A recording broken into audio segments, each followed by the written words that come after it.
Hello, everybody. You're on the mic.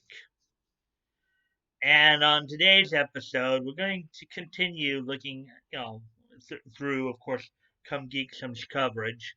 We're going to be continue to look through and give some commentary and analysis on, on the exchange between, on the interview between Ron Toye and Ken Jennings, a therapist, and Crumb and Mr. Hop, Chrysidia and Mr. Hop. So let me just remind everybody of a simple thing, though, as we get started here. There's an old saying that some of you may have heard before. In wine, there's truth. Tug on his coverage is pointing this out, and even on this latest segment, Come Geek Some did. Ron's drinking quite a bit of alcohol there. Ron is drinking a little bit of alcohol. Now, problem with that, of course, is that alcohol has a tendency to knock out your inhibitions. That little voice inside your head that sometimes might tell you that might like kind of try to get your attention and say, "Hey, you may not want to say that." Well, that little voice in Ron's head, I think, is getting a little weaker due to the fact, partly due to the fact that he's drinking a little bit there. Um, Now, through this particular segment of the interview, of course, um, well, okay, so the last segment ended with Ron kind of starting to go off, yeah, that MF or that, we're going to get that MF, or, Now, at the time, of course, because I'm covering it from each part of Come Geek, I know that Tug's probably already covered some of it already, but I'm following more Come Geek Some's coverage of it. We found out at the beginning of this segment who he was referring to, and it was apparently Chris Slaytosh. I think Ron is real upset with Slaytosh for exposing those texts.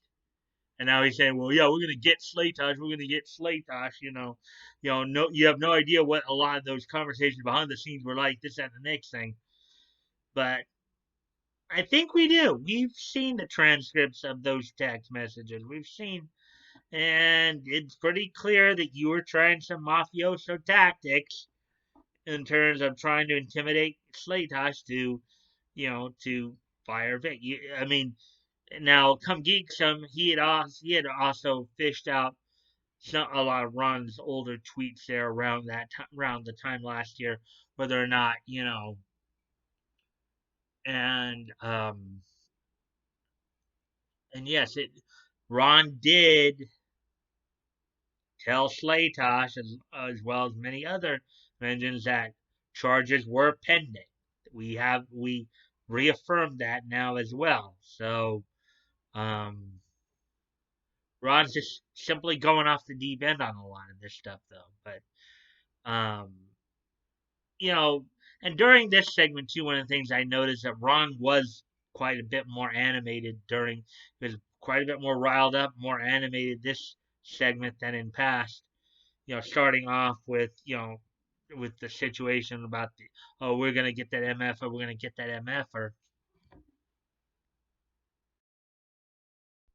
you could also see Ron throughout throughout the segment stemming quite a bit more, rocking a bit more, being more jittery. Um, you could see that Ron was starting to lose his cool a bit. He had some moments where he did come back and he calmed down a bit, thinking he had the advantage, but in actuality, he didn't. A couple of key points of contention that were brought up. The first was that, and this is something that Ken brought up.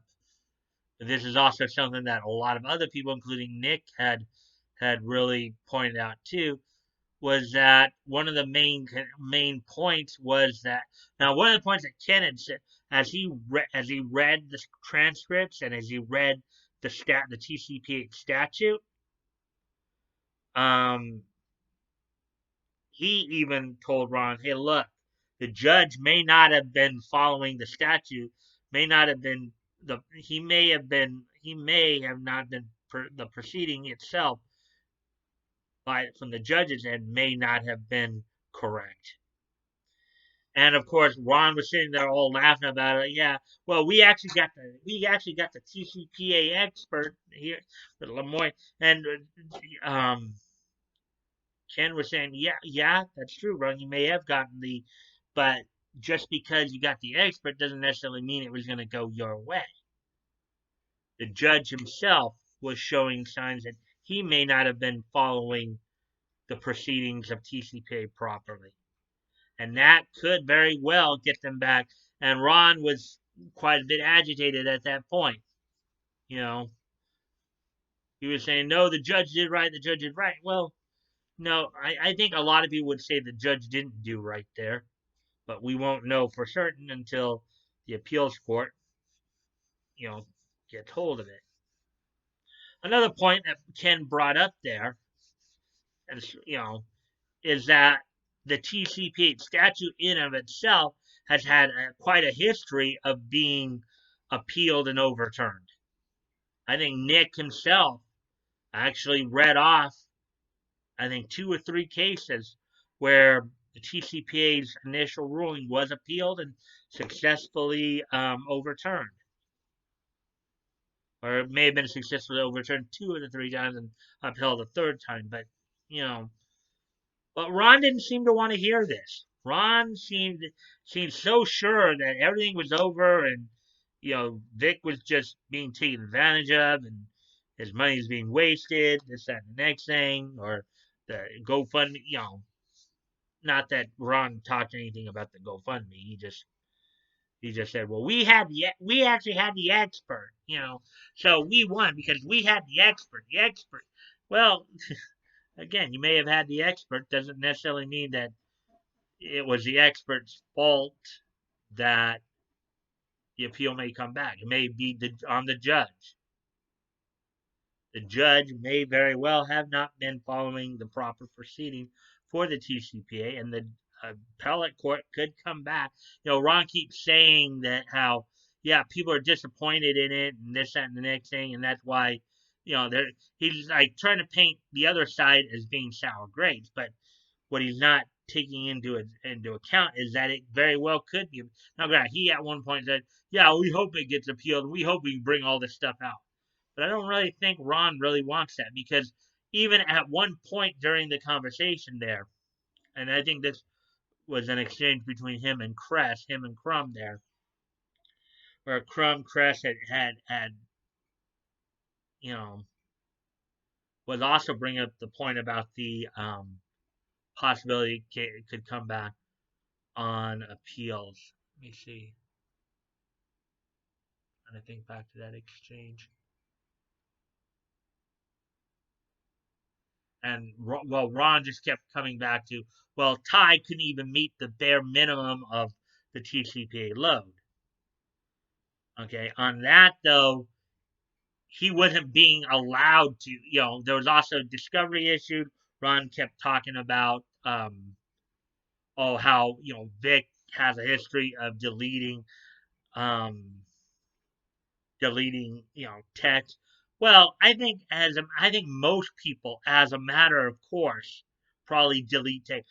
I don't think you're gonna find anybody who sits there. You may find one or two. You may find very few people who actually have a text from 10 years ago. Okay, I think most people do regularly, just erase old text, because they're not. Nobody's thinking like, oh, 10 years from now, I'm going to be suing somebody for defamation because they're going around talking about from like 10 years ago how I supposedly pulled their hair or something like that. Nobody's going to be holding on to text for that long. I mean, some people might argue maybe you should, but then really live in a world like that, it's kind of stupid. So, um,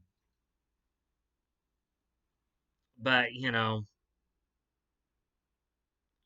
and then another, you know, And then another point that was really being hammered home is that the fact that Vic could win the appeals. That was also getting run at. I think when confronted with the fact that the TCPA hearing in of itself may not have been run as it was supposed to, as well as the possibility that oh that's what I okay. So the point one of the points that Crump had been pointing out to Ron is that if you really wanted the issue to be resolved, you don't want to win it on a technicality, which is basically what's happening here. Yeah, they won it, but they won it on a technicality. Judge Shupp didn't want this in his courtroom, so he's looking for any way to get rid of it. So since Ty wasn't able to get some of the evidence in on time, he never gave a definitive ruling on that, on whether or not he would consider those. And that could also very well, but then during that exchange between Ron and Cress, Ron Ron exposed something there. Some people might even call it a Freudian slip there. He just wanted the case won by any means necessary. He didn't really care about resolving the situation. He admitted he just wanted to win the case. He just wanted us to just win the case, trash Vic, and and go away. But that may not be the case. You know,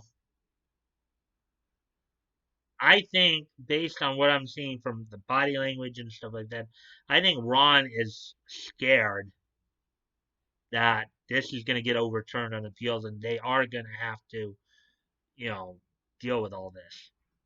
For all this bravado that he says and all that, and all this, oh, we're speaking our truth. Okay, well, okay, I've said this before. Let me say this again. There is no your truth. There is no my truth. There is no his truth. There is no her truth. There is no our truth. There's only the truth. Okay? Now, granted, maybe it's to the judges and the appeals court and all that to see, to see just exactly what the truth actually is. But all this BS about, oh, we spoke our truth, that's what it is, BS. Okay? That's exactly what it is. But, you could tell Ron's starting to get agitated here. The thought that Vic could win the appeal scares him. Don't let any of the bravado fool you. I think he is scared that Vic is going to win the appeal. And a lot of it may have to do with because of the fact Judge Shupp may not have been, taking the TCPA proceedings seriously enough.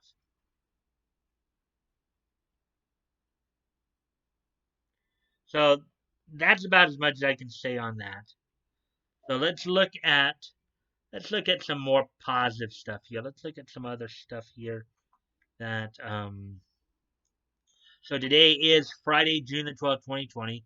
So let's look back on history and see what's happened on this date in niche history.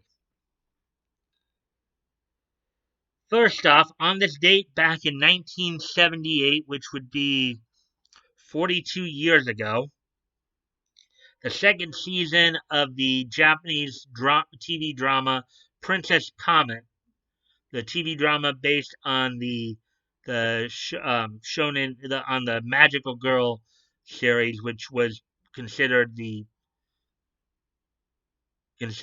one of Japan's first Magical Girl series. The second season debuted on this date in 1978. The second season of the live drama series Princess Comet made its debut on this date in 1978. Also on this date,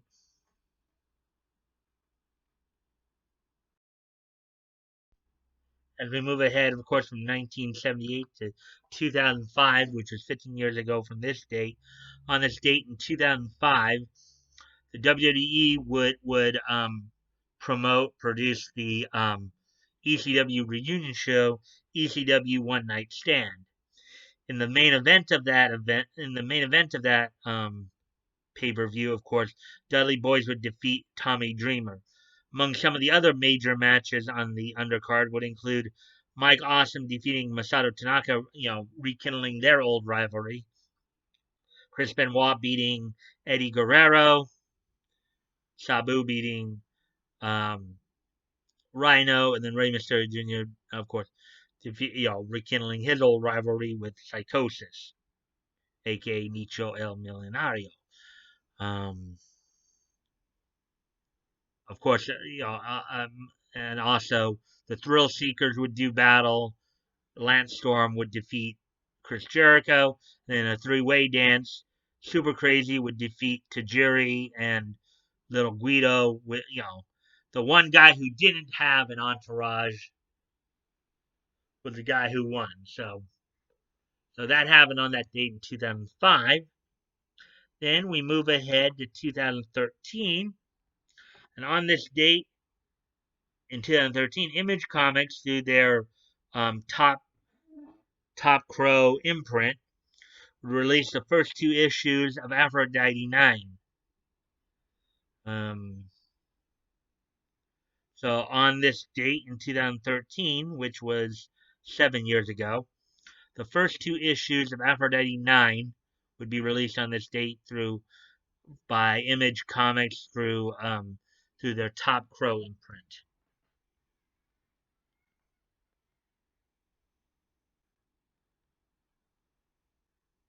So with that being said, um, you guys can check the links below. If you want to contact me directly, my Discord link's down there. You can check out the Discord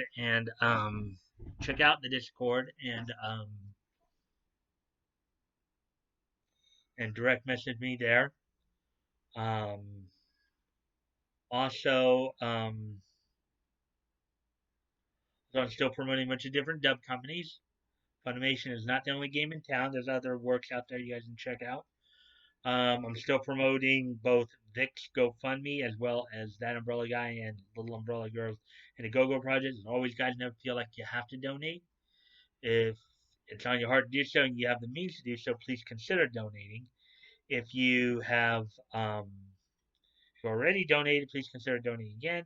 If you cannot donate, you can still help out the cause by sharing the link. Sharing is caring. You never know. Maybe somebody in your circle of friends may want to help out. Doesn't hurt to ask, after all. Um, also, um, Also, guys, if you like this content, please consider liking, commenting, sharing, and subscribing. Always look forward to the conversation with you guys, as long as it's civil and respectful. Um, and with that as well, don't forget, later on tonight is the next voice act VA premiere, Voices Big and Small. I'll be talking about Trevor Duvall's career, so I hope you guys will come check that out. So until hopefully I'll see you then, and if not, I'll see you all on Monday. Bye.